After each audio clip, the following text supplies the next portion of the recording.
Hi நண்பர்களே, நலம் 360 சேனலுக்கு உங்கள் அன்போடு வரவேற்கிறேன். இன்றைக்கி நம்ம வீடியோவில் இதை பற்றி பேச போகிறோம்னா, நம்ம எல்லாருக்குமே ரொம்ப ரொம்ப பிடிச்ச ஒரு சூப்பரான பழத்தை பற்றி தாங்க பேச போகிறோம். கோடை காலத்தோட ராஜான்னு அழைக்கப்படுற அந்த பழம் தான் தர்பூசணி. இது வாட்டர்மெலன், தர்பூசணி, கலங்கடி பழம்னு அழைக்கப்படுற இந்த பழம் வெறும் தண்ணீரா? சர்க்கரை அதிகமாக இருக்குமா? டயபெட்டிஸ் இருக்கிறவங்க சாப்பிடலாமா? குழந்தைகள், கர்ப்பிணிகள், வயதானவங்க சாப்பிடலாமான்னு ஏகப்பட்ட சந்தேகங்கள் உங்களுக்குள்ளே இருக்குன்னு எனக்கு தெரியும். இன்றைக்கி இந்த வீடியோ இந்த சந்தேகத்துக்கான தீர்வாக தான் இருக்க போகுது.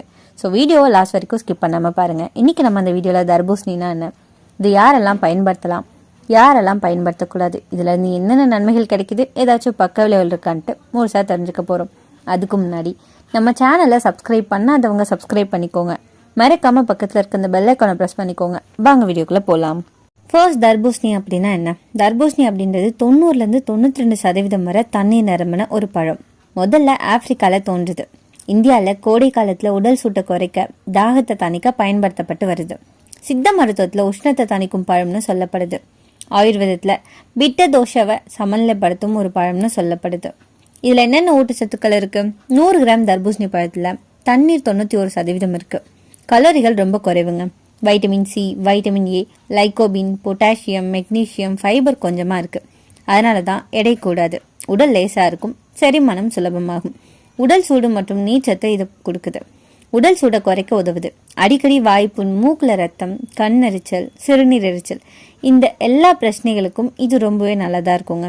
இந்த உடல் அறிகுறி சூடு அதிகமாயிடுச்சு அப்படின்றதுக்கான அறிகுறியாக இருக்கும். இந்த தர்பூசணி பழம் சாப்பிட்டா உடல் குளிர்ச்சியாகும், நீச்சத்தை அதிகமாகும், உடல் வெப்பம் சமநிலை இருக்கும், இதய அழுத்தத்தை போக்குது, ரத்த அழுத்தத்தை சமநிலை வச்சுக்க உதவியாக இருக்குது. லைகோபின் இதயத்தை பாதுகாப்பாக வச்சுக்குது. பொட்டாசியம் பிபியை கட்டுப்பாட்டில் வச்சுக்குது. தினமும் கொஞ்சமாக தர்பூசணி சாப்பிட்டோன்னா ஹார்ட் அட்டாக் ரிஸ்க் குறையும், கொலஸ்ட்ரால் கண்ட்ரோலில் இருக்கும். டயபெட்டிஸ் மற்றும் சர்க்கரை நோயாளிகள் இதை பயன்படுத்தலாங்க. தர்பூசணியில் சர்க்கரை இருக்கான்னு கேட்டால் ஆமாம், ஆனால் அது நேச்சுரல் சுகர். டயபெட்டிக் பேஷண்ட்ஸ் அளவோடு சாப்பிடலாம், ஒரே நேரத்தில் அதிகமாக பயன்படுத்த வேணாம். காலை அப்படி இல்லைனா மதிய நேரம் சிறந்த நேரம்னு சொல்லப்படுதுங்க. ஜூஸாக குடிக்க வேணாம், பழமாக மென்று சாப்பிடுங்க, ரொம்பவே நல்லது. எடை குறைக்க உதவுது. வெயிட் லாஸ்க்கு நல்லதான்னு கேட்டிங்கன்னா ஆமாம், சரியான அளவில் பயன்படுத்தினா ரொம்ப நல்லதுங்க. வாட்டர் கண்டென்ட் அதிகம், கேலரிஸ் குறைவு, வயிறு நிறைவடையும். ஸோ ஈஸியாக உங்களால் நேச்சுரலாக வெயிட் லாஸ் பண்ண முடியும். இரவு நேரத்தில் தவிர்த்துக்கோங்க, ஸ்நாக்காக பயன்படுத்தலாம். சிறுநீரகம் மற்றும் சிறுநீர் பிரச்சனையை போக்குது. கிட்னியோட ஹெல்த்தை இது பாதுகாக்குது. நேச்சுரல் டயூரிட்டிக்காக வேலை செய்யுதுங்க. யூரின் ஃப்ளோவை இன்க்ரீஸ் பண்ணுது, பர்னிங் யூரினை குறைக்குது, கிட்னி ஸ்டோன் ரிஸ்க்கை குறைக்க உதவியாக இருக்குது. ஆனால் கிட்னி டிசீஸ் இருந்தால் டாக்டர்கிட்ட கேட்டுட்டு பயன்படுத்தணும். தோலுக்கு என்ன மாதிரி நன்மை அளிக்குது? வைட்டமின் சி இருக்கிறதால கொலாஜன் இன்க்ரீஸ் ஆகுது, ஸ்கின் க்ளோவை கொடுக்குது, பிம்பிள்ஸை குறைக்குது. ஹேருக்கு என்ன மாதிரி நன்மை அளிக்குதுன்னு கேட்குறீங்களா? ஸ்கேல்ப் ஹைட்ரேட்டாக வச்சுக்குது, ஹேர் ட்ரைனஸை குறைக்குது.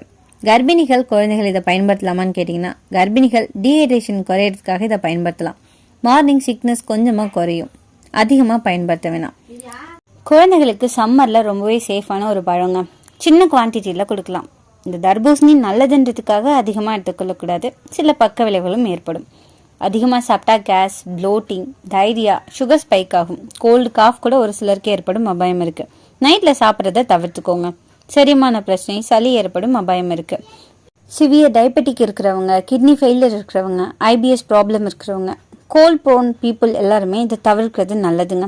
இதை சாப்பிட்றதுக்கான சரியான முறை என்ன? காலையில் 10 மணிக்கு பயன்படுத்தலாம், மாலை 5 மணிக்கு பயன்படுத்தலாம். பழமாக சாப்பிட்றது நல்லது, அளவோடு எடுத்துக்கிறது ரொம்ப நல்லது. பாலோட சேர்த்து சாப்பிடாதீங்க. ஹெவி ஃபுட்க்கு பிறகு இதை பயன்படுத்த வேணாம். தர்பூசணி மருந்து இல்லைங்க, ஆனால் மருந்து போல் வேலை செய்கிற ஒரு பழம். அளவோடு சாப்பிட்டா உடல் ஆரோக்கியம், குளிர்ச்சி, புத்துணர்ச்சி இது எல்லாமே நமக்கு வரும். உங்களில் எத்தனை பேருக்கு இந்த தர்பூசணி ரொம்ப பிடிக்கும்னு கமெண்ட்டில் சொல்லிடுங்க. இன்றைக்கி நான் சொன்ன விஷயம் எல்லாமே உங்களுக்கு ஹெல்ப்ஃபுல்லாக இருக்கும்னு நம்புகிறேன். இந்த வீடியோ உங்களுக்கு பிடிச்சிருந்துச்சுன்னா லைக் பண்ணுங்கள், ஷேர் பண்ணுங்கள், மறக்காம நம்ம சேனலை சப்ஸ்கிரைப் பண்ணுங்கள். அடுத்த ஒரு அற்புதமான வீடியோவில் சந்திக்கிறேன்.